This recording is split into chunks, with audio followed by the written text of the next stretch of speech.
So, during World War II, what fighter aircraft was the most successful? The sleek P-51 Mustang?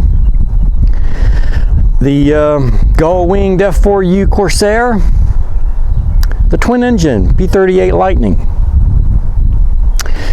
I grew up building model airplanes as a kid, decades ago, and I had no idea that the most successful fighter aircraft during World War II was the little stumpy Grumman F6F Hellcat.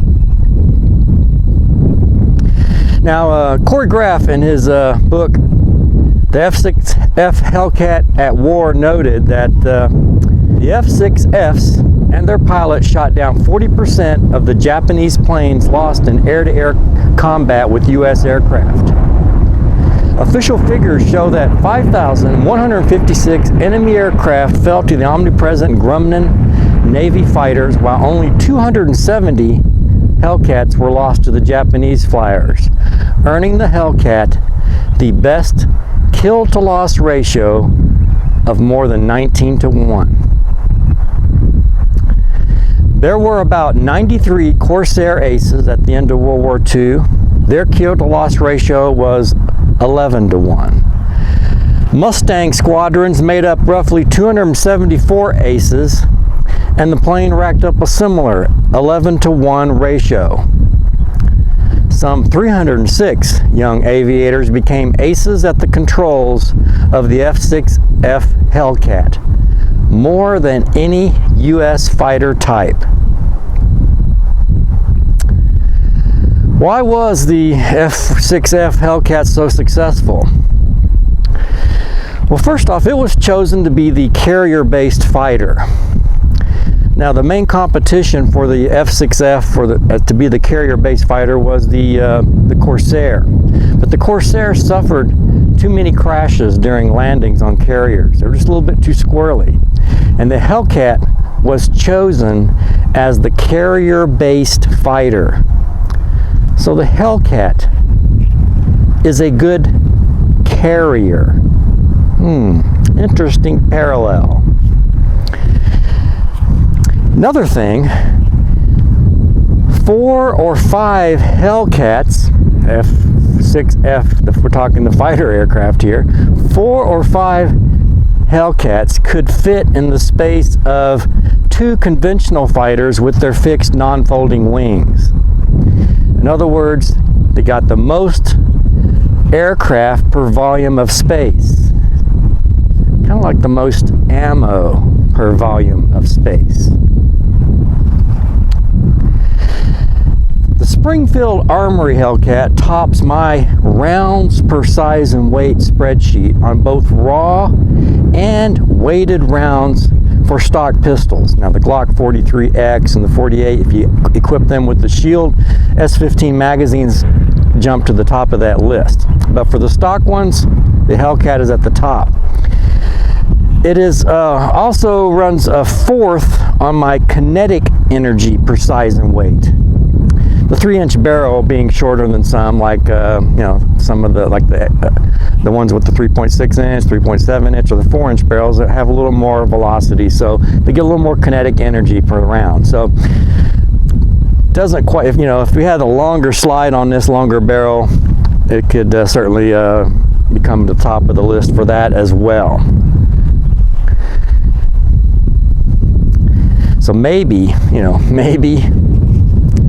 we'll see a long slide version of this, maybe the same grip shape with the extended magazine with about a, 1/2 inch longer barrel, or 7/10 inch longer barrel. Something like the SIG 365 XL. One other advantage that the Grumman F6F had over the other fighting aircraft in World War II was that the pilot's position on the fuselage was high. They were able to see well above the front of the aircraft, so that when you were in a bank turn, you were still able to see the enemy aircraft that you were trying to shoot down. So to put them in a little bit better position to make kills. Now, that's kind of interesting because that kind of parallels the whole point shooting theory, where you don't really, in a real gunfight, you don't really bring the sights all the way up to your eye, because in a gunfight, during the high stress situation of a gunfight, for most people, now if you're maybe a law enforcement or something, you're coming up on a scene and you're kind of prepared for a gunfight, maybe you can, you know, bring the sights up like this and be cool about it. But for most people, under the high stress situation of a gunfight, when it's a surprise situation, the instinct is, one, you know, as Rex Applegate points out, is crouch. Two is your heart rate jumps up about 180 beats per minute. And then also, you have the auditory exclusion, and then you focus intently on the threat. Now, if you've been training all your life to bring the sights up to your eye level, what's going to happen is when your adrenaline hits and you become terrified, you're in a panic situation and you're facing a deadly threat, you're going to instinctively move this down out of your line of sight because you want to see the threat. You want to see the threat's hands. And the pistol is getting in your way of seeing the threat and seeing his hands. So you tend to move it down. And so what happens is people that train with only sighted shooting in that close range, you know, handgun fighting situation, what's happening is they're putting the pistol down and they're actually shooting at the perp's feet. And so that's why you need some training to do point shooting, so that it's a little bit below the eye level. You still have good view of the threat, and not really using your sights. That's for up to about 7 yards, maybe 10 yards. Beyond that, you do switch the two-handed hold and sighted shooting and stuff. But something like 80% of gunfights, self-defense situation gunfights, especially for civilians, are going to be at very close range. So again, another parallel to the Grumman F6F.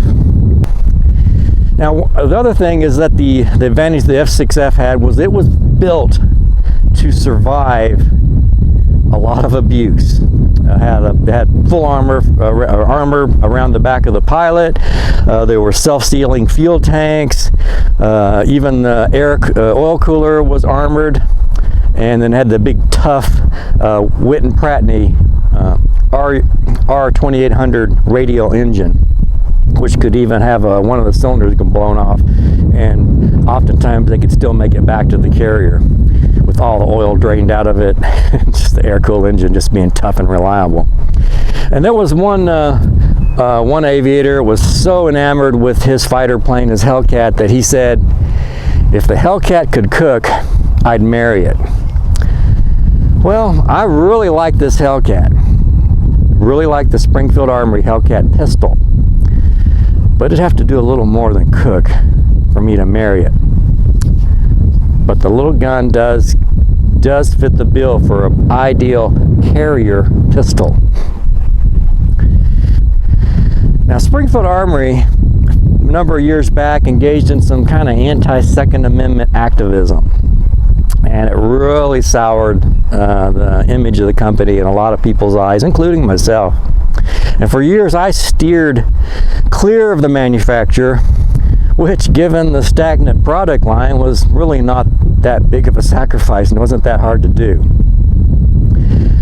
But with the engineering achievement of the Hellcat, my resolve has waned just a little bit. My anger is tempered a bit. This little 11-round pistol has topped my rounds per size and weight spreadsheet, and that catches my eye. And then the fact that Springfield, by naming this pistol the Hellcat, it inspired me to reflect upon the Hellcat's namesake, the Grumman F6F. You know, and this combined with the mea culpas from Springfield Armory over the years, you know, as I kind of earned my forgiveness. And maybe I'm a little easy to forgive because, as a former socialist myself, maybe I can understand and try to forgive some youthful errors, you might say. Now, in Project Appleseed, where we offer rifle marksmanship instruction to lure people in for some history lessons on regarding April 19th, 1775. So in that way, I admire Springfield Armory for taking the opportunity to entice handgun owners, their new handgun owners, to learn a little bit about World War II aviation. So let's look at some of the things I really like about this pistol. Okay, top of the list, 11 rounds in an 18.3 ounce package, gives it a 0.6 rounds per ounce, which is excellent, and 2.7 rounds per square inch. Square inch when I'm talking about the height from the bottom of the grip to the top of the sight, rear sight.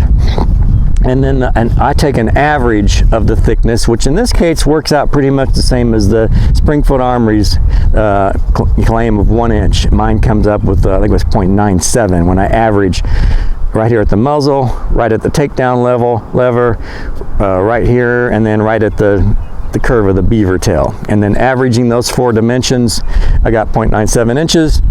So the height and width and the round count per that height per width is really good. Other thing I like is the really sleek takedown lever and the slide release here. And it's in this shelf. The shelf itself is perfectly mirrored on both sides, which is important for me. And this is very snag free. In fact, I have a hard time thinking that the SIG SAS is more snag free than this setup here. Those are really snag free. In fact, I've got this nice wool sweater and it will drag right across it, no problem. I also like the terrific sights. I like that U-shaped U-notch with that glowing tritium front sight. Very quick and easy to pick up. And then one of the key things for me is doing the whole test of closing my eyes, bringing the pistol to eye level, opening my eyes, and then seeing where my sights are at.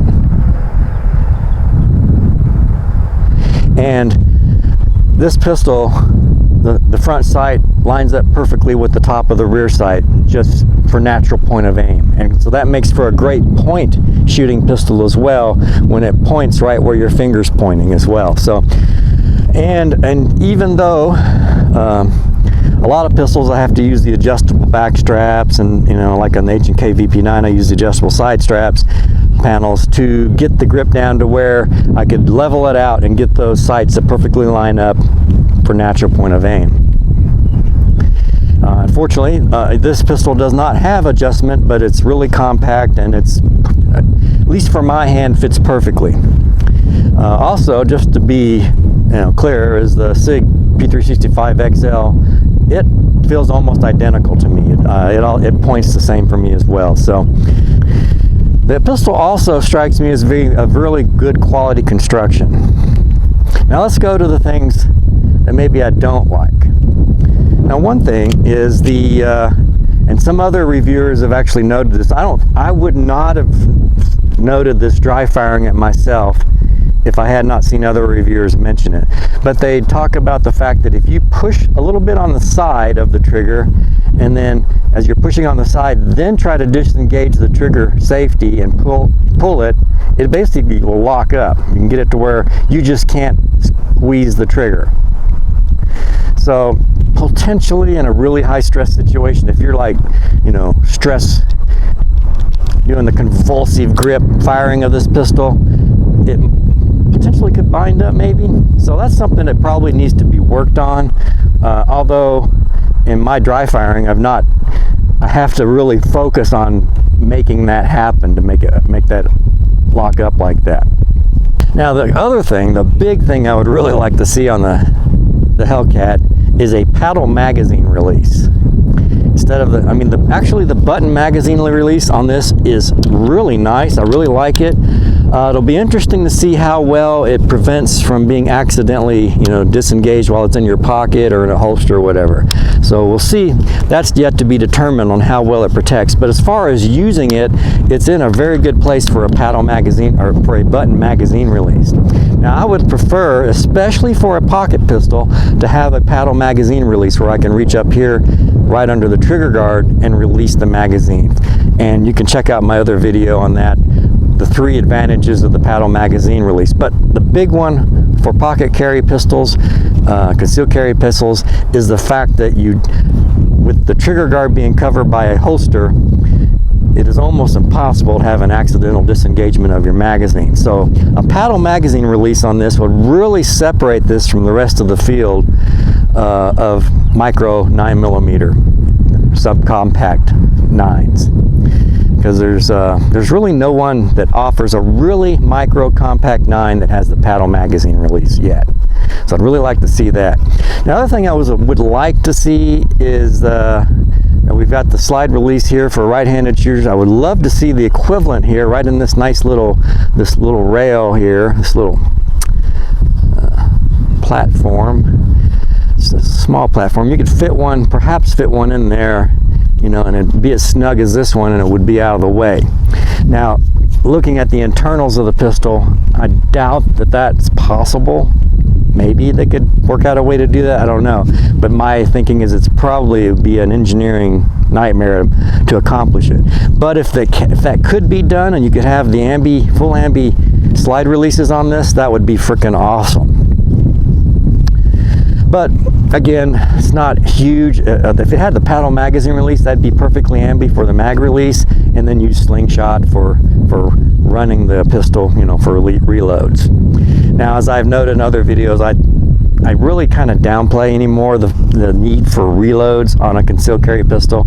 I mean, not many people are carrying an extra magazine, and then if you are, you've already expended, in this case, 11 rounds, and surely by having 11 rounds, if you haven't solved the problem, then at least you should have been able to get yourself to cover where you can take your time and do your reload. Now, the other thing is, now I'll be testing this with the bloody hands test here coming up in a future video, but the slide serrations, I can tell, are not nearly as aggressive as some of the other pistols I have tested, and I'm pretty sure I'm going to have a hard time operating this with bloody hands. Now, the serrations just need to be sharper, or if it had the little ears, the supports on the back of the slide, like the H&K VP9, that'll give you something to push against. Or if you're running the red dot optic up here, this is an OSP model of pistol, ready to put a red dot on here. And we'll talk a little more about that in a minute, but if you had the red dot on there, it'll give you something to grab against and operate the slide with bloody hands. Now, of course, it may smear blood all over your optic, but at least it's something you can do reloads with. Now, the other thing I would like to see, even though I'm really impressed with the quality of it, it looks really nice, and it's kind of a little bit like my H&K VP9, which oftentimes just love to field strip it just to admire the internals of it. It's just so beautiful inside, and this is kind of like that. I really enjoy just field stripping this and just admiring the quality of it. But it would be nice if it were made in the USA. Now, at least Croatia is not a enemy country, so at least it's a NATO ally. So it's not too bad. At least it's not made in China. Okay. Speaking of China, I need to drink a little of my tonic water, just in case there's some Coronas out here in the Wyoming. Now, the grip texture. Now, they call this the adaptive grip texture, and it feels good. I don't really think that I'm going to notice any big difference between this and my other pistols. In fact, in my other testing, my bloody hands testing, I did not find grip to be that big of a deal. Testing between different pistols, the big thing was being slippery on trying to get a bite on the serrations when your hands are covered in mock blood. But the grip texture, I looked at it under a magnifying glass, and I'm going to get a more powerful magnifying glass and look a little bit closer, but I could not yet see that where they talk about the two pyramids, the one taller pyramid that has the flat surface on top, and then the mid-range pyramid which has the pointed tip on it, so that basically it doesn't wear on your side if it's up against your body, but yet when you grip down on it, those peaks, the pyramid peaks, bite into your skin and give you some grip. So, but it's seems adequately grippy. Kind of reminds me a little bit of skateboard tape a little bit, but be interesting to see if I can get a magnifying glass powerful enough to, because I'd like to see that, actually see that that's, you know, what's advertised as occurring on this grip, but we'll see.